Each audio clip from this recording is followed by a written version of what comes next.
Hello all at the ACE, and in particular, economists working in the agriculture sector.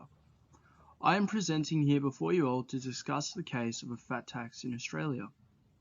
I'll be going into the possible consequences of it on the Australian population, the general impact of taxes, as well as its potential impacts on economic growth in the long run. And to finish off, I will be looking into the use of econometrics to understand the possible casualties that will come as a result of the implementation of a fat tax. As a result of this, I hope you all have a clearer understanding of the possible outcomes of the fat tax in Australia. In terms of impact of taxes on consumer and producer welfare, taxes play a negative role. Focusing on consumer welfare, with taxes being a compulsory financial charge on all Australian citizens, it will result in increased prices. These increased prices will result in a limited ability for consumers to purchase goods and services. And consumer welfare being the advantages an individual obtains from the purchasing and using of a good and/or service, a tax results in consumer welfare being negatively impacted. This is as a result of taxes resulting in the increased prices of these goods and services that will be used by consumers in a market having to fork out more cash for them, leading to them limiting their use and purchase. Now speaking on producer welfare, it impacts producer welfare through the role of limiting the amount demanded due to cost and depending on the tax imposed increases producer cost. As explained, in relation to consumer welfare, taxes limit a consumer's ability to produce products through the role of raising prices, in turn negatively impacting consumer welfare. The impact of consumer welfare also impacts producer welfare through reducing the quantity demanded by these consumers. Depending on the tax, it can also increase production costs as well. We will now look into the general impact of taxes on aggregate demand and aggregate supply. Visible here is an ADAS graph, which will be used to depict the impact of taxes. This one present has had no changes to it yet. So with the introduction of taxes, what occurs? Well, with the introduction of a tax comes a reduced disposable income for consumers, and in turn reduces aggregate demand, causing a leftwards shift. In the case of a reduced amount of disposable income, it comes as a result of the taxes taking an increased amount of an individual's wage. So why does this have an impact on aggregate demand? This is due to the outcomes that follow the introduction of a tax. Be it price change or amount of disposable income, it leaves individuals less inclined to make purchases that they do not consider needs. Examples of needs being shelter, food, clothes. So with this reduced amount of demand in a market by consumers comes a reduced amount of output that is needed to be produced. So what is the impact on aggregate supply? As explained, as a result of the reduced demand in a market comes an impact on aggregate demand.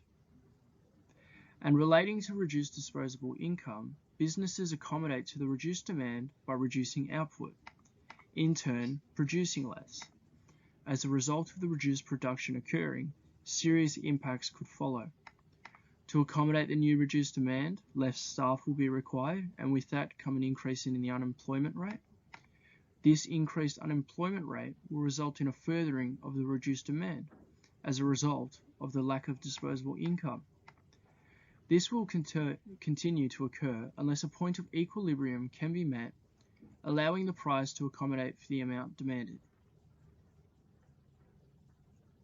With the answer to the last question helping to understand the impacts of a tax aimed at improving people's health, like the fat tax on aggregate demand and aggregate supply, this varies slightly to the previous answer, as the commodity being taxed is a need for many people. The implementation of a fat tax in Australia is more than likely to result in a negative impact on the economy. The implementation of a fat tax in the long run and whether it will be beneficial or not can be examined by looking at this AD-AS model. Due to the fat tax being a tax on food, while it would reduce consumption of foods such as fast food, which is not necessities, due to the majority of the food being taxed being a need for many people, it would still be purchased by individuals, and in particular those of a lower socioeconomic class. With that comes reduced disposable income for these individuals. Well, with reduced disposable income coming as a result of the increase of price of goods, less money will be going back into the economy, resulting in less trade occurring. Less trade occurring will limit a business's reason to produce, which will lead to a reduction of goods and supplies in the economy, meaning less jobs are needed in order to produce, resulting in an increased unemployment rate. With this tax imposed in the long run, leading to potential economic downturn, it will negatively impact Australia. While this argument might seem like claims of the worst possible outcomes for a fat tax, they can be backed up by looking at actual cases of this tax within a society. In this case, Denmark, who introduced the fat tax in 2011. When introduced in 2011, the tax was hailed as the great solution to battle the obesity crisis. Yet it was also scrapped 15 months after its implementation. And why is that? Well, it was to blame for a rise in inflation of 4.7%, as well as a reduction in real wages by 0.8%. The economic outcomes were described as almost invariably negative by Christopher Snowdon, who wrote a report on Denmark's situation. Not only did it have a limited impact on consumption of unhealthy foods, with 80% of the Danish public's diet not changing at all, but it was also responsible for making the poor poorer. This would be the beginning steps of the potential long-term negative impacts that could occur within Australia, as described above. Briefly, I will explain how econometrics can be used to assess the health and economic growth consequences of imposing a fat tax. With econometrics focusing on the impact of A on B, it can allow an understanding of a fat tax's impact on health and economic growth consequences. Treating the fat tax as A, it would be the independent variable, and health and growth consequences as B, or the dependent variable, we can discover the casualties that come as a result of the independent variable. Firstly, we can illustrate a direct acrylic graph like the one shown here to understand the relationship between the dependent and independent variable. This graph represents the relationship between variables to create a clearer picture of potential outcomes. By questioning the potential outcomes of a fat tax, we can also add other variables to the graph to create a clearer picture of the possible results.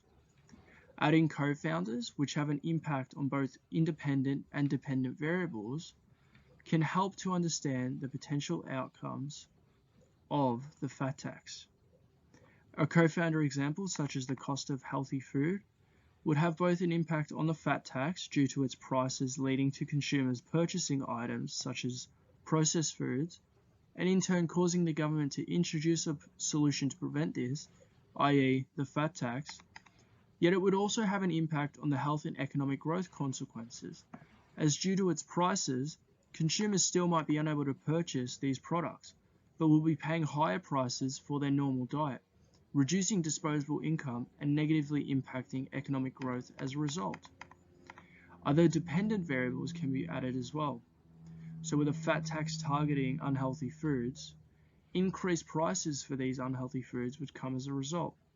From this, it can be added to the DAG as a dependent variable. Another dependent variable of reduced disposable income can be added, as from the tax causing increased prices, reduced spending money will follow. While this is all a simplistic method to the use of econometrics to understand the impacts of a fat tax, it allows an understanding of the health and growth consequences. In terms of economic consequences, it shows that it will result in a reduced disposable income, which could unravel into a larger problem, like previously explained, And in terms of health growth consequences, the co-founders' impact suggests that due to the price of healthy foods, it will still limit the ability for consumers to eat a clean diet. Thank you for listening. I hope that from this you understand the possible implications of a fat tax, and with that understand what it could mean to the Australian economy if introduced. For economicists in the agricultural sector, please find my infographic and please take this to be reminded of what it is you have learned here today. Thank you.